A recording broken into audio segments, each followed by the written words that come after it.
से शुरू होता है हमारा नया अध्याय द क्लाइंबर। चैप्टर 3। हवा में परिंदों की हल्की चहचहाट गूंज रही है। ताकातोरी माउंटेन पार्क के रास्ते पर एक साइन बोर्ड खड़ा है जो राहगीरों को रास्ता दिखा रहा है, लेकिन हमारी कहानी यहाँ किसी आम सैर की नहीं है। ज़रा कल्पना कीजिए, एक विशाल और ख़तरनाक चट्टान की ताकातोरी की वह सीधी चढ़ाई जो किसी को भी डराने के लिए काफ़ी है। उसी पहाड़ की खुरदरी सतह पर उंगलियां पत्थर को जकड़ने की कोशिश कर रही हैं। उसका चेहरा पसीने से लथपथ है, सांसें भारी हैं और उसकी पकड़ ढीली हो रही है। उसके मुंह से एक दर्द भरी आह निकलती है और फिर वही हुआ जिसका डर था। उसका पांव फिसला। वाह! आ मोरी की एक भयानक चीख के साथ नीचे गिरना वह जमीन पर आ गिरा। मोरी हाँफ रहा है, उसका शरीर धूल से भरा है। वह अपने कपड़े झाड़ते हुए सोचता है, आखिर कितनी बार। उसके चेहरे पर गुस्सा और मायूसी साफ दिखाई दे रही है।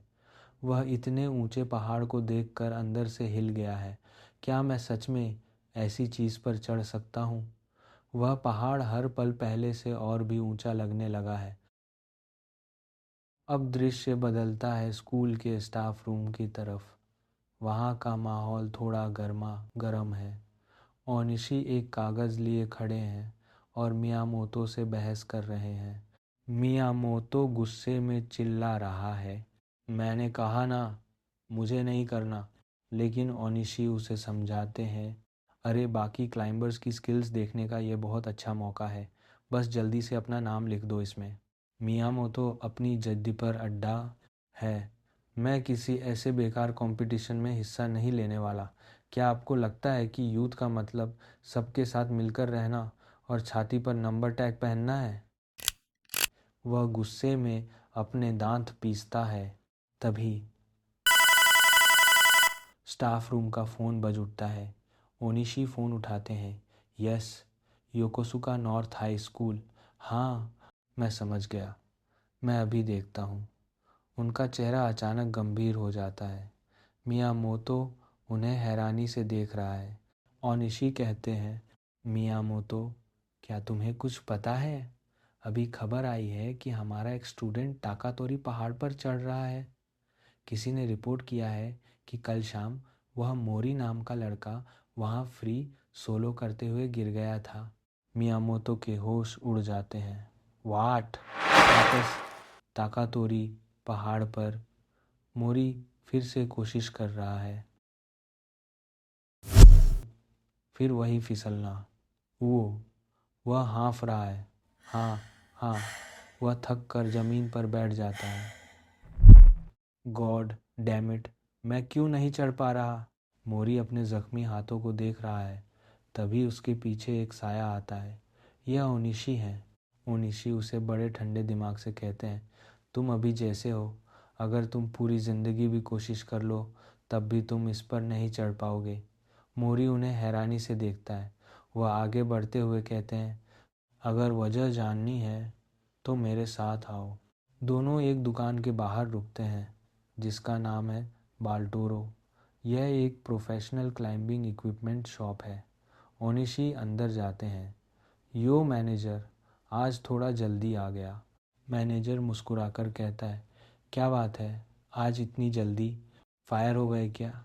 ओनिशी मोरी की तरफ इशारा करते हैं।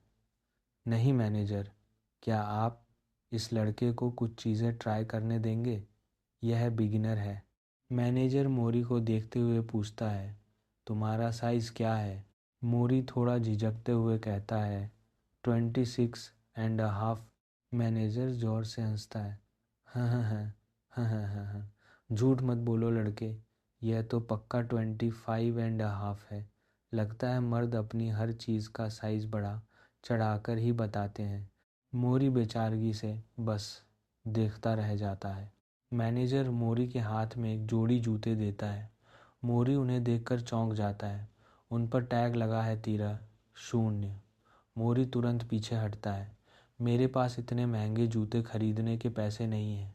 लेकिन ओनिशी उसे समझाते हैं, सुनो मोरी, तुम जो स्नीकर्स पहनकर ज़मीन पर चलते हो उनसे पहाड़ों पर नहीं चढ़ा जा सकता। ये क्लाइंबिंग शूज़ हैं, ख़ास तौर पर चट्टानों के लिए बने हैं। मैनेजर हंसते हुए कहता है, अरे ट्राई करने के पैसे नहीं लगते, पहनकर तो देखो। जैसे ही मोरी वह जूते पहनता है, ग्यू, मैनेजर उन्हें टाइट कर देता है। मोरी दर्द से चिल्लाता है, आउच। ओनिशी कहते हैं, क्लाइंबिंग शूज़ तभी सही होते हैं जब वे इतने टाइट हों कि दर्द करें। इससे तुम्हारे पैरों की पूरी ताकत सीधे चट्टान तक पहुंचती है।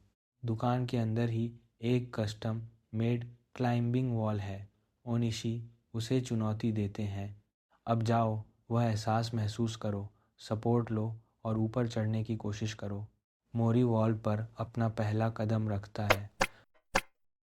उसी पल उसे एक अजीब सा एहसास होता है। उसके पैर वॉल के पत्थर पर ऐसे चिपक गए जैसे कोई चुंबकीय पकड़ हो। कितने हल्के हैं, यह सच है। उसके अंदर एक नया जोश भर जाता है। मैं तो इस पर एक बार में ही दौड़कर चढ़ सकता हूँ। वह वॉल पर इतनी तेजी से चढ़ता है कि मैनेजर डर जाता है। हे, रुक जाओ, इतना ऊपर जाना खतरनाक है। लेकिन मोरी रुकने वाला नहीं था। उसके दिमाग में बस वही चट्टान घूम रही थी। अगर मेरे पास ये जूते हों तो वह पहाड़ भी। ओनिशी उसे देखते हुए एक डील देते हैं, मोरी, अगर तुम चाहो तो मैं तुम्हें अपने जूते दे सकता हूँ, लेकिन बदले में तुम्हें एक कंपटीशन में हिस्सा लेना होगा। एक हफ्ते बाद सीसाइड कप होने वाला है, एक इंडोर क्लाइंबिंग टूर्नामेंट। अब तुम पीछे नहीं मुड़ सकते। तुम्हें पहाड़ों से इश्क हो चुका है। अगली बार क्या होगा? क्या मोरी इस कंपटीशन में जीत पाएगा? द क्लाइंबर चैप्टर 4 की शुरुआत होती है एक बड़े ही इंटेंस कॉन्फ्रंटेशन से। ओनिशी, जिनके चेहरे पर सख्ती है, वह कहते हैं, इंडोर क्लाइंबिंग कंपटीशन में एंटर करो। अगर तुमने ऐसा किया तो मैं तुम्हें अपने क्लाइंबिंग शूज़ दे दूंगा। लेकिन उनकी आवाज़ में एक गहरी धमकी भी है।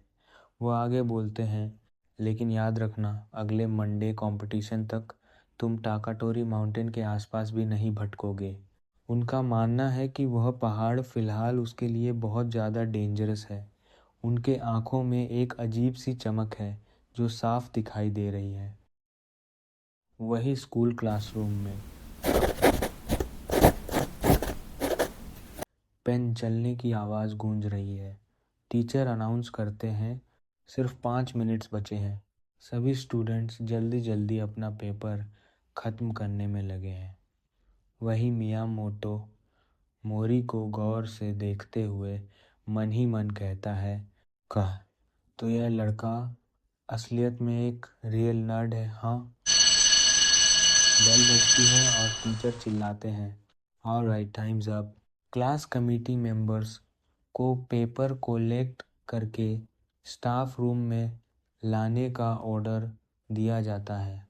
पूरे क्लासरूम में लोगों के छटर पटर करने का शोर शुरू हो जाता है। उसी पल एक लड़की मोरी के पास आती है और उसका एग्ज़ाम शीट दिखाते हुए कहती है, मोरी-कुन, यह तुम्हारी शीट है ना? तुम अपना नाम लिखना भूल गए। मियामोटो से यह सब देखा नहीं जाता। वह यूमी की तरफ मुड़ता है और ताना मारते हुए कहता है, यूमी, तुम्हें पता है यह बंदा अपना पहला रियल क्लाइंबिंग कंपटीशन एंटर कर रहा है? वह बड़े ही घटिया तरीके से हंसता है और कहता है कि वह खुद कभी ऐसे पीसीएस कॉम्पिटिशन्स में हिस्सा नहीं लेगा। वह अपना फ़ोन निकालता है। आश क्लिक की आवाज़ आती है। वह कहता है, यूमी, क्यों ना हम साथ चलें यह देखने कि यह कैसे बुरी तरह गिरता है। हम उसकी हवा में लटके हुए फ़ोटो खींचेंगे और सबको दिखाएंगे। लेकिन यूमी उसका साथ देने के बजाय मोरी की साइड लेने लगती है। वह एक्साइटेड होकर कहती है, हे, मोरी क्लाइंबिंग टूर्नामेंट में जा रहा है, क्यों ना हम सब चलकर उसे चीयर करें। दूसरी लड़कियां भी बोलने लगती हैं, लेट्स गो, लेट्स गो। ये तो बहुत कूल लग रहा है। यह सुनकर मियामोतो का ईगो हर्ट हो जाता है।